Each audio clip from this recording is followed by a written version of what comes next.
স্বয়ং শ্রীকৃষ্ণ ও পাণ্ডব রাজকুমার অর্জুনের কথোপকথনই নাকি গীতার বিষয়বস্তু।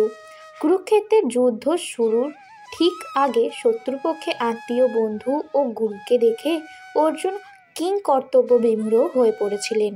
এই সময় কৃষ্ণ তাকে ক্ষত্রিয় যোদ্ধার ধর্ম স্মরণ করিয়ে দিয়ে এবং বিভিন্ন প্রকার যজ্ঞশাস্ত্র ও বৈদান্তিক দর্শন ব্যাখ্যা করে তাকে যুদ্ধে যেতে উৎসাহিত করেন। তাই গীতাকে বলা হয় মানব ধর্মতত্ত্বের সংক্ষিপ্ত পাঠ এবং হিন্দু ধর্মের জীবনচর্চার ব্যবহারিক পথনির্দেশিকা। তাহলে শ্রীকৃষ্ণের এই সারাংশের মধ্যে কি ছিল জেনে নেওয়া যাক। গীতা সারাংশের মধ্যে কিছু কিছু যোগের কথা নির্দেশ করা আছে। এই যোগের মাধ্যমে আমরা অনেক কিছুই শিখতে পারি। বিষাদ যোগে জানা যায় রণাঙ্গনে প্রতীক্ষমান সেনাবাহিনীর মুখোমুখি হয়ে অর্জুন সৈন্যসজ্জার মধ্যে সমবেত হয়ে তার নিকট অন্তরঙ্গ আত্মীয় স্বজন, আর্যবর্গ ও বন্ধু বান্ধব সকলকে দেখে শোকে ও দুঃখে কাতর হয়ে শক্তিহীন হয়ে পড়েন।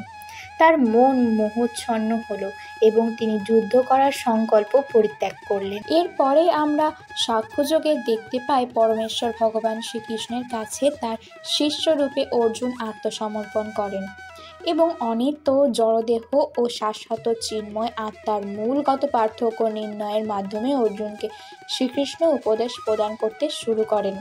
দেহান্তর প্রক্রিয়া, পরমেশ্বরের উদ্দেশ্যে নিঃস্বার্থ সেবার প্রকৃতি এবং আত্মজ্ঞান লব্ধ মানুষের বৈশিষ্ট্যাদি সম্পর্কে শ্রীকৃষ্ণ ব্যাখ্যা করে শোনালেন অর্জুনকে।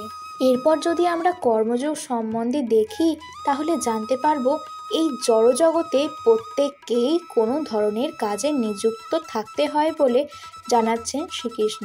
কিন্তু কর্ম সকল মানুষকে এই জগতের বন্ধনে আবদ্ধ করতেও পারে, আবার তা থেকে মুক্ত করে দিতেও পারে।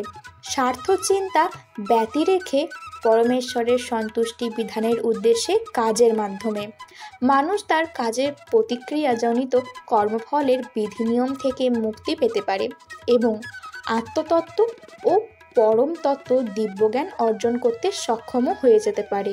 বিশ্বরূপ দর্শন যোগ, পরমেশ্বর শ্রীকৃষ্ণ অর্জুনকে দিব্য দৃষ্টি দান করেন এবং সর্বসাধারণের দৃষ্টি আকর্ষণ তার অনন্ত বিশ্বরূপ প্রকাশ করেন। এভাবেই তিনি তার দিব্য তত্ত্ব অবিসংবাদিতভাবে সুপ্রতিষ্ঠিত করেন। শ্রীকৃষ্ণ প্রতিপন্ন করেছেন যে তার স্বীয় অপরূপ সৌন্দর্যময় মানবরূপী আকৃতি ভগবানের আদিরূপ। একমাত্র শুদ্ধ ভগবৎ সেবার মাধ্যমেই মানুষ এই রূপের উপলব্ধি অর্জনে সক্ষম হবে।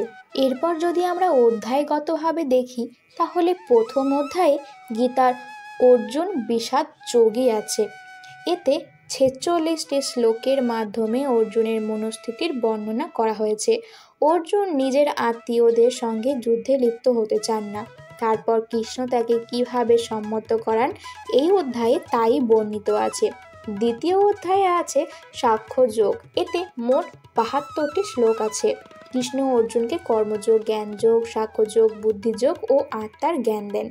এই অধ্যায় বাস্তবে গীতার সারাংশ। তৃতীয় অধ্যায়ে আছে কর্মযোগের ব্যাখ্যা। এতে মোট 43টি শ্লোক রয়েছে। এখানে কৃষ্ণ অর্জুনকে বোঝান যে ফলাফলের চিন্তা না করে ব্যক্তিকে কর্ম করা উচিত। চতুর্থ অধ্যায়, এখানে আছে জ্ঞান কর্ম সন্ন্যাস যোগ। এতে 42টি শ্লোক আছে। অর্জুনকে কৃষ্ণ বলেন ধর্ম সংরক্ষণের কথা। রাধে রাধে।